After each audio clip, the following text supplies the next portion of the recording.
Guys, we just got massive news on the February 22nd Riyadh season boxing card, courtesy of the man Turkey Al Sheikh, bringing back boxing and giving us the fights we want. At the top of the card, Better Beef versus Bivol 2, the rematch. The first fight, a bit controversial on who everybody thought won. Really could have gone either way. Great fight. Can't ask for anything more as a main event. Co-main event, Daniel Dubois versus Joseph Parker. Again, another amazing fight. Shakur Stevenson, Floyd Schofield,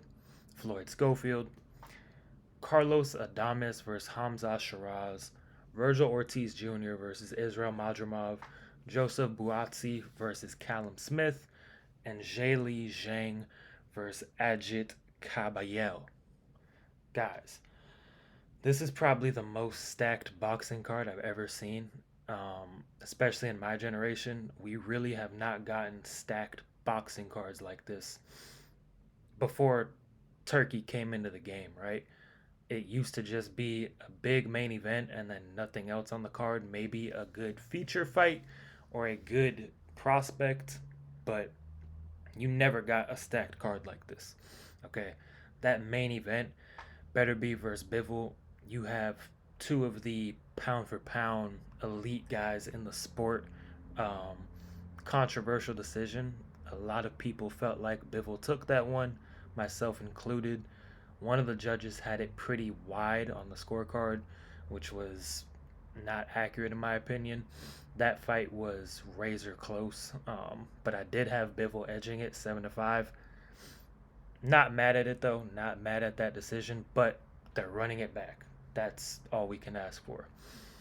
Co-main event, Daniel Dubois. What can you say about Daniel Dubois other than the way he's turned his career around? All of the talk about him being a quitter in the Joe Joyce fight, the Usyk fight, people saying he wasn't mentally strong enough to compete at the elite level of the heavyweight division.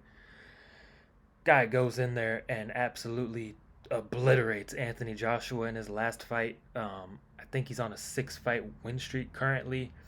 Even in the Usyk fight, he had his moments. He had the controversial body shot against Usyk. It was called a low blow. I felt like it was a body shot. Loses that fight, goes on to win 5 or 6 in a row, destroys Anthony Joshua. Before that, he battered big baby Jarrell Miller.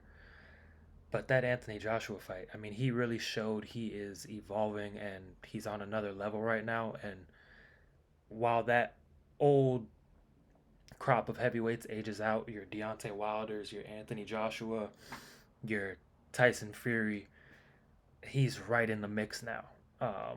I think he is the third best heavyweight in the world right now, behind Fury and Usyk. Um, and I think he's going to get a shot at one of those guys if he gets through Joseph Parker.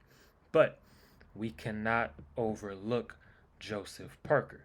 Joseph Parker is coming off of two massive wins over Zheli Zhang and Deontay Wilder. People would argue it's not the same Wilder as before, the one that Parker beat, but Parker really pitched a perfect game against Deontay and gave him no moments of success in that fight. Fought a perfect game plan, never let Deontay get off the big right hand, and if you can do that for 12 rounds, you have a good shot at winning that fight. He is also on a 5-fight win streak. But obviously the two big names on there are Zheli Zhang and Deontay Wilder. That's a banger of a fight. Daniel Dubois and Joseph Parker.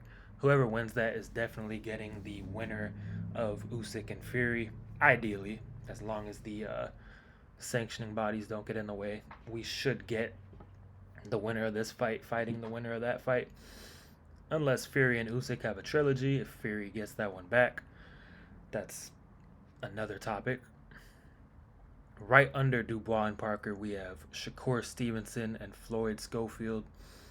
Shakur, great prospect. A bit more than a prospect, right? He's established himself a lot as of late, but he's had a few very lackluster performances. Um, I'm very high on Shakur. Do I think he's at the level of the Gervantes? I don't. I think he's still right under that, but he has limitless potential to get there. Um, he will be at that level one day, but this this is a good test to really see where he's at. This is a big fight for him. Uh, he needs to go in there and make a statement and show that he is amongst that elite group of guys because those guys kind of look down on him as he's not he's not in that same group. He's not in that same discussion because of the lackluster performances he's put on. He needs to go out there and really make a statement.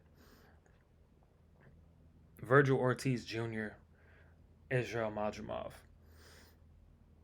Jaron Ennis is supposed to be in that fight.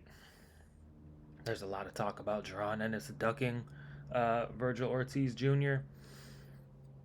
I don't understand why Boots isn't on this card.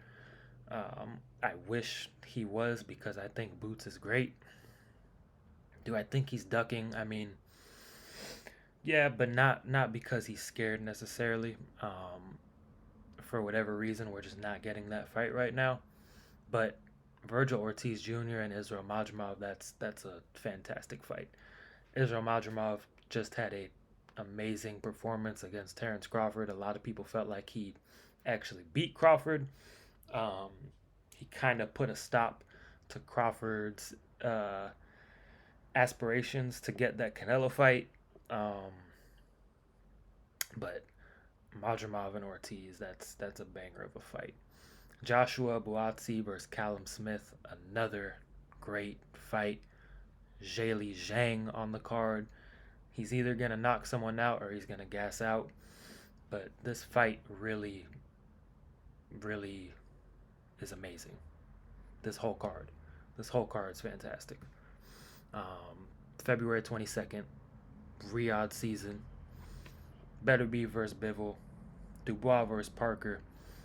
Those two fights alone, you need to sit down and watch this and see what happens. There is a lot of stakes on this card, a lot of potential to shake things up in all of these divisions, and we're going to see what happens.